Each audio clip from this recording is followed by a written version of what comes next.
You're born in the depths, not metaphorically, literally beneath the earth. A stone chamber lit only by torches that burn with sickly green flames, casting shadows that move wrong, too independent, too alive. Your mother screams, and the sound echoes off vaulted ceilings carved with serpents. She's a pure-blood witch, ancient lineage, chosen for a single purpose, to give the Dark Lord an heir. Not as a bride, not as a partner, as a vessel, as a tool. Your father stands over your crib at 3 days old, face pale as bone, eyes burning red like coals pulled from fire. His fingers are impossibly long, impossibly white. He doesn't smile. He inspects you, traces your face like you're a sword he's commissioned, checking the forging. His voice emerges soft as poison dripping into water. "Worthy," he says. One word. That's all. Not beautiful. Not strong. Worthy. Not loved. Worthy. Your mother dies 3 days later. Infection. Complications. The healers, Death Eaters with wands instead of medical knowledge, don't bother saving her.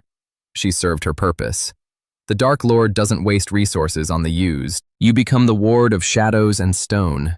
The darkness becomes your first home. You're 5 years old, standing barefoot on cold stone while your father teaches you the first lesson. There's no classroom, no comfortable study, just him, you, and an empty circular chamber where the air tastes like copper and ash. "Magic," he whispers, his breath cold on your neck, is the difference between power and powerlessness, between worthy and worm. He places a wand in your small hand. It's not warm.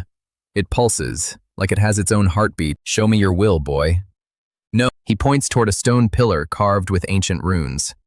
"Move it, not with your body, with your mind, with the magic inside you that separates you from the muggle filth outside these walls." You're 5.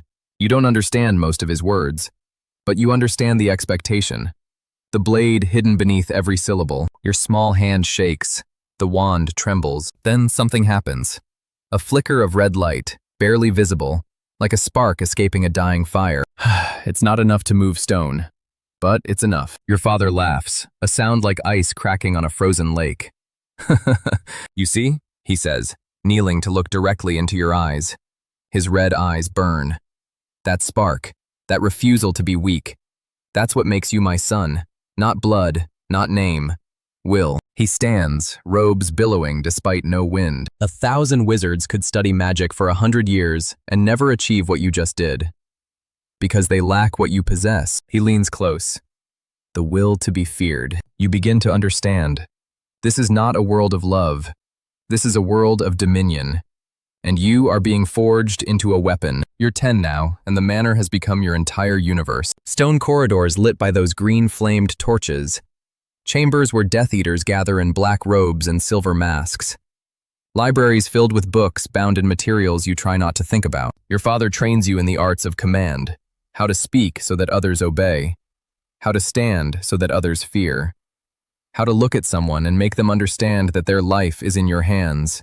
A thread you could cut at any moment. He teaches you the wand movements of powerful magic. Not the most dangerous curses yet. You're too young, your magic not refined enough. But other advanced spells that test your discipline and control. You're 17 when your father marks you officially. The ritual happens during a gathering in a massive underground chamber. 200 robed figures stand in concentric circles, torches casting dancing shadows on stone walls. You stand at the center. Your father before you, his wand raised. A magical mark sears itself onto your left forearm. It burns worse than anything you've experienced. Not pain exactly, but a violation, a permanent claiming, a magical brand that announces to the world, you belong to him. You feel it the moment the ritual completes.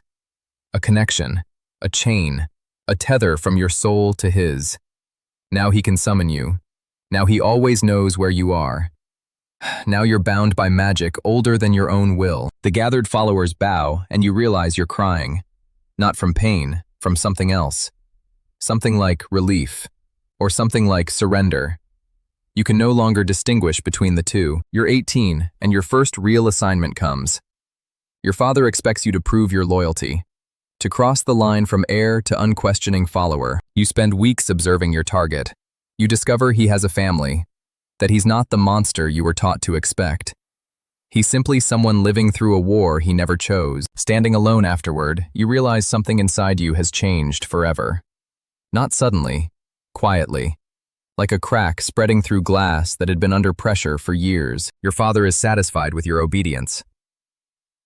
But instead of pride, you begin to recognize the cost. Each step toward becoming who he wants feels like another step away from yourself. You're 21, attending the Dark Lord's council meetings. Others listen when you speak, not because you've earned their trust, but because of the name you carry. Whispers spread through the chamber. For the first time in your life, you notice something you've never seen before. Fear in your father's eyes. Not fear of an enemy, but fear of his own mortality. That realization changes everything. You're 23, and after years of carrying out your father's commands, you've stopped counting the lives forever changed by the conflict. The memories blur together, leaving behind only silence and an emptiness you can no longer ignore. There's a girl from another old, magical family. She understands the world the same way you were taught to understand it. Disciplined, reserved, guarded. One quiet evening, she reaches out, and for the first time in years, you wonder whether there's still a part of you capable of genuine connection, something untouched by everything you've been taught. Your father notices. Of course he notices. He's always watching. He doesn't forbid the relationship. Instead, he quietly turns it into another means of control. Every attachment becomes another chain. After that, you bury your emotions even deeper. Feeling anything begins to seem dangerous. You're 25, and resistance is growing. Across the wizarding world, people refuse to surrender hope. One night, your father offers you what he calls your destiny, a ritual that would bind your future completely to his own.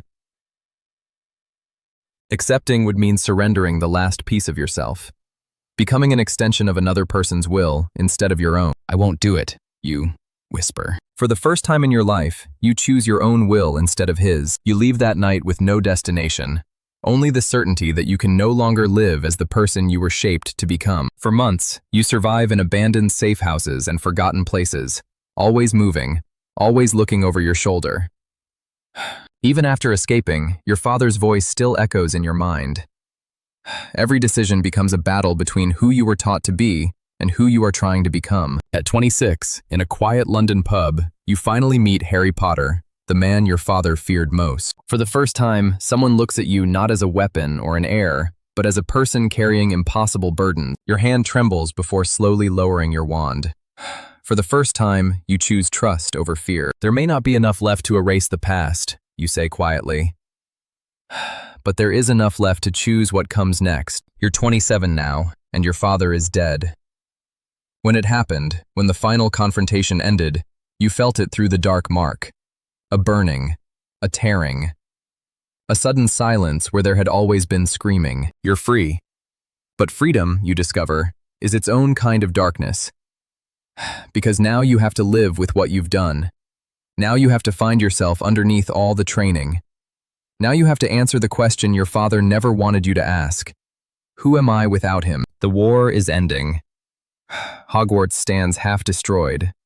The wizarding world is beginning the long process of healing from wounds that will never fully close. You could disappear, rebuild, find some quiet corner of the world and try to be normal. You could help rebuild what was broken. You could spend your life protecting others instead of serving fear. You could surrender to the ministry and accept whatever judgment they decide you deserve. Or you could do something harder. Something your father never believed possible. You could spend every day choosing to become someone better than the person he tried to create. It won't erase the past. The people who suffered cannot simply return. The wounds left by the war will take generations to heal, but the mark on your forearm remains. Not as a badge of pride, but as a reminder of where you came from and why you must never become that person again. You were born in darkness, raised to become a weapon, shaped by fear instead of love, and somehow, against everything you were taught, you still chose to say no. That single act of refusal might be the most powerful magic of all.